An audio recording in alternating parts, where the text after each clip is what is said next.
This calls for a drink. I am drinking today a Weißburgunder. My friend got me this when she was in Germany. This is from the Mosel, and Weißburgunder is Pinot Blanc. Hey guys, it's Vivian, the Somm Next Door, and today we're going to be talking about wine certifications. If you guys like this video, please hit that thumbs up button, subscribe to my channel. You know the deal, and let us get started. It's been a while since I've took this out. These are my results, and you can see it says Vivian Chen. These are my results, and you guys, I did not pass. I did not pass my level 2 sommelier exam, and I want to tell you guys why I chose not to retake my exam. Let me tell you a little bit about my journey.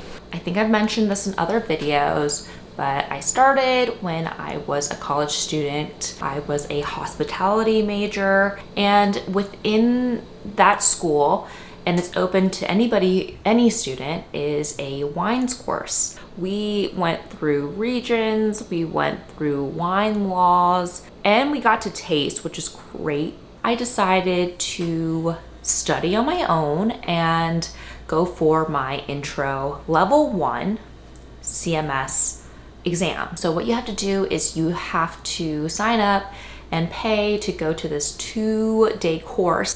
And the 2-day course, really, you're not supposed to go in there without any studying or any previous knowledge.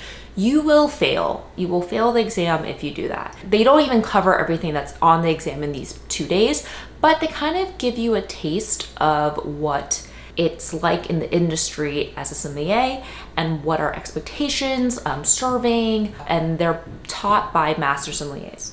I did pass my intro, so I am a level 1. I'm wearing my little pin here. I never ever wear that. So that was end of 2017, and then maybe two years later, I wanted to go on and take my level 2, the certified exam. And I think some people really think that that is the true sommelier test, because level 1 is really just a 70 multiple choice question test. So for level 2, there's 3 components. There is theory, which is kind of similar to level 1, but a lot more in depth. There is a blind tasting portion where you have to blind taste 3 reds and 3 whites. And then there is a practical where you actually have to serve and demonstrate your beverage management knowledge. Now, these are my results for my certified sommelier exam. So, tasting results, pass. Definitely there was some room for improvement. My comments were solid tasting with greater understanding demonstrated in the white wines, but could work a little bit better on my grape variety markers for reds. Fair, but I passed. And that was kind of scary. I was doing blind taste, practicing for it. Me and my friend who was practicing for the WSET 3, level 3, and I was at the same time practicing for my level 2. So it was kind of interesting, and I got a glimpse into WSET. Theory results, pass. And I got a comment, excellent job. So I did very well in theory. So 2 out of 3, I passed. All right, practical results, no pass. My mechanics and my salesmanship were satisfactory. The main reason I failed, and I know because I distinctly remember this moment in my test, my beer and my spirits, but specifically my beer knowledge was not up to snuff. And I think this is what people don't realize for Court of Master Sommeliers is we are a beverage connoisseur. So we need to know beers, we need to know spirits, we need to know cigars. We needed to know the different parts into making different cocktails. I had note cards. I remember because I went back to my professor, and this was right before my exam, and I was talking to my professor, and she's like, girl, you really need to know your cocktails and spirits really, really well. And thank goodness she told me that, because after then I was like trying to study, but it's not nearly, like, I don't think I realized to the level of how they were going to test me in the sense of like brand names. For example, name 3 London Dry Gin brands. Name 3 different types of nut liqueurs. Name 2 different Belgian beers. And like for some people, they'll be like, oh, I know this. But especially when you are hyped on adrenaline, you're serving champagne right now, okay?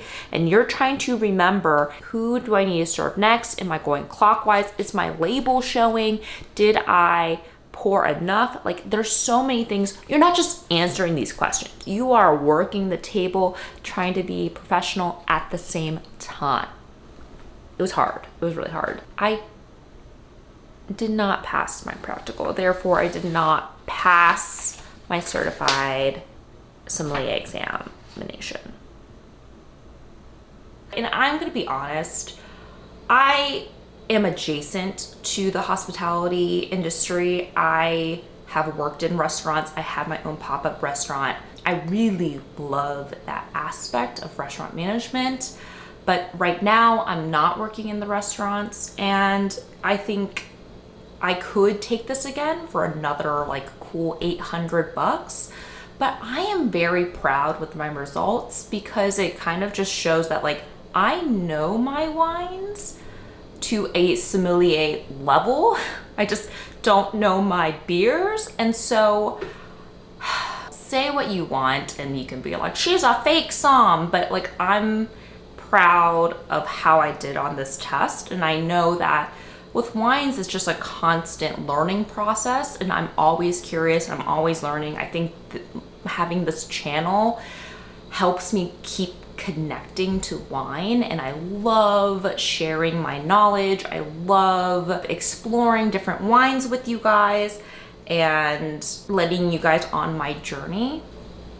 But in terms of like CMS, I just don't know if I'm ever gonna take the level 2 exam again. So that's the truth. That is the truth, that I am not a level 2 certified sommelier. I have so much respect for people who are, certified sommeliers, advanced sommeliers, master sommeliers. There's only currently 270 something master sommeliers in the world, and I think people saw it on the Netflix special, but like only a smidgen of what these professionals need to do for this exam. It's very, very rigorous for sure.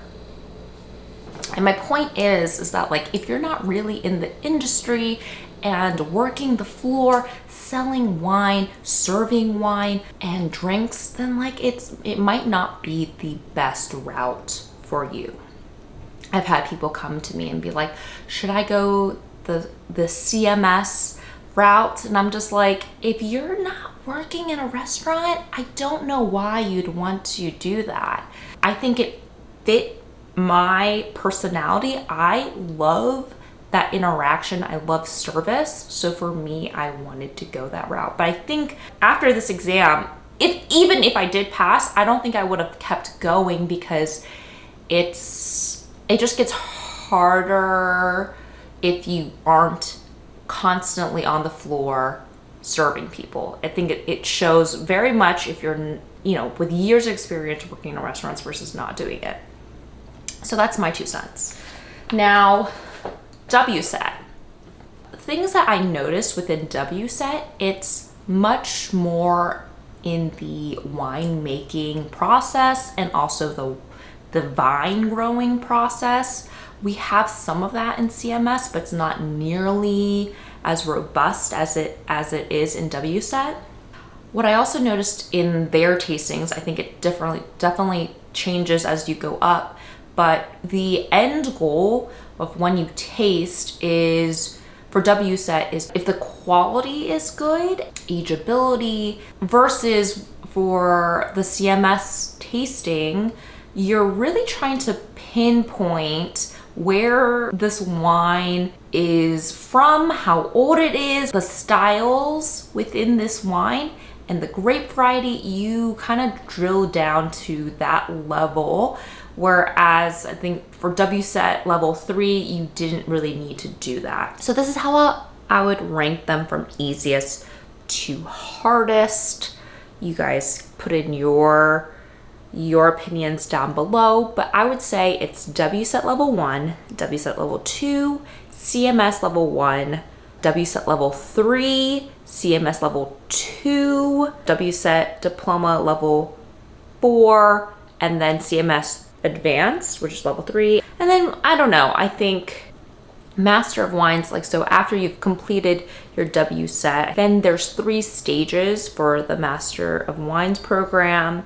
It's a lot of theory. You have to write like 5 papers. You can choose the topics varying from viticulture, viniculture, wine business, trends. Stage 2, you have blind tastings, 6,000 to 10,000 word research paper. There's a little bit over 400 Master of Wines currently. Master of Wines, of course, it's a great branding opportunity.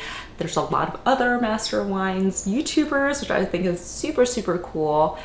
I think for a lot of people, WSET, it's a little bit easier to get your foot into. I mean, you can totally do the intro CMS without restaurant experience, but afterwards you like, it's gonna show in your practicals if you don't work in a restaurant or have no restaurant experience. So I recommend for most people to do WSET. But I also just believe that you can also just learn on your own. I'm really happy that I chose the path and I've learned a lot through it. I have no regrets with it. Guys, beer, so wild.